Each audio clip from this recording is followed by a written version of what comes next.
Hello everyone, welcome to English Shorthand classes. Exercise 14. Get ready for the dictation. Start.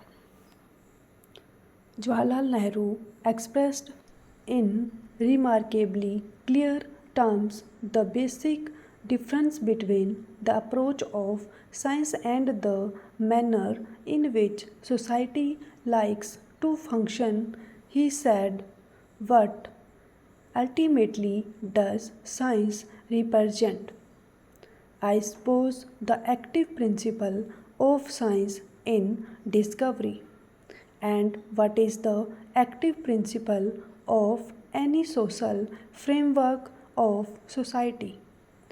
Normally, it is conservatism of remaining where we are, of not changing, of just carrying on. Thus, we come up against a certain inherent conflict between that principle of society, which is one of continuity and conservatism, and that principle of science, which is one of discovery, which brings about change and challenges that continuity. The result is that the scientific worker, although he is praised and patted on the back, nevertheless is not wholly approved of. He comes and upsets things as they are, and we see that, normally speaking, science seldom has the facilities that it deserves except when misfortune comes to a country in shape of war or the like. The growth and development of science and its successful application for human welfare take place only in an appropriate environment and thus demand changes in the structure of society so that it increasingly becomes less conservative and more flexible. The social transformation from a rigid traditional structure to newer, more flexible forms, the growth of the scientific culture and its application for producing economic change should, in an ideal situation, follow almost parallel, closely behind one another. In real life, social changes are quite difficult to effect. It is much easier to plant a modern scientific culture in what appears to be for it a wrong environment. This is done because of the strong interaction that exists today between science, technology, production activities, and provision of services, and the knowledge that modern science and technology make these operations highly profitable and are forces for economic change. The existence of this scientific culture and the economic changes that it has led to, one hopes, will enable it to also act as a force for social change.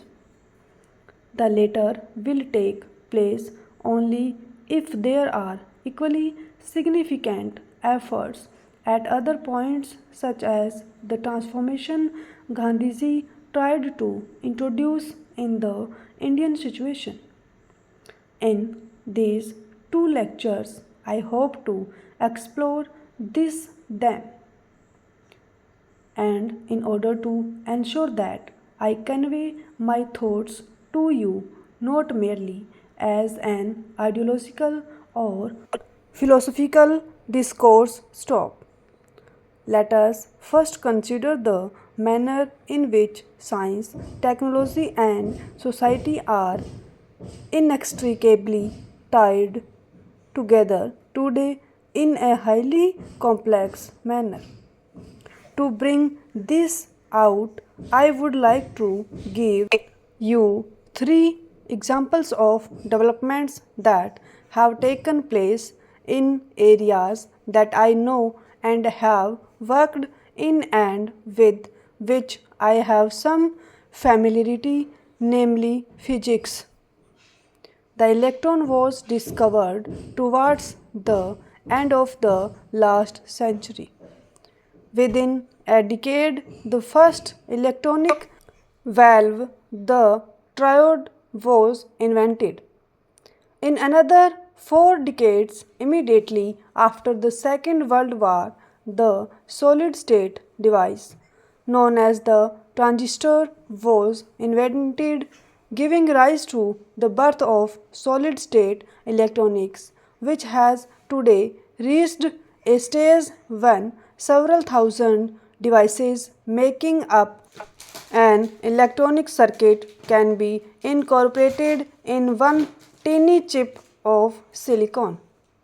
And it is these developments that have made possible modern computers and space programs, to cite only two examples. Thus, within 3 quarters of a century from the discovery of the electron, the field of electronics has grown in an explosive fashion to permeate human life in a multitude of ways, in the form of radio and television, public address system, telephones and communication equipment, radars and defense equipment, in computers and controls, in industry and medicine, and in a whole variety of ways. Stop. Let us consider as a second example the area of nuclear science. It was about 6 decades ago that the nucleus of the atom was discovered, and 3 decades later that the phenomenon of nuclear fission was observed. Within a few years of the discovery of nuclear fission, atom bombs based on this discovery wiped out the cities of Hiroshima and Nagasaki. Today, their form of nuclear bombs totally from the face of the earth if use were to be made of them. But on the positive side, stemming from the same basic discoveries, there is increasing production of electric power through nuclear reactors and the use of radio isotopes in medicine, agriculture, industry, and so on. Those working in the areas of nuclear and plasma physics might here present humanity with a gift of limitless value by timing fusion reactions. These are the reactions which provide the energy in the sun and in the stars, and which has already been seen in destructive form on earth as hydrogen bombs. If the tuition reactions can indeed the controlled, humanity will have an almost limitless amount of energy available to if from water, which is so abundant. This has helped us substantially in the development of nuclear science. Here stop.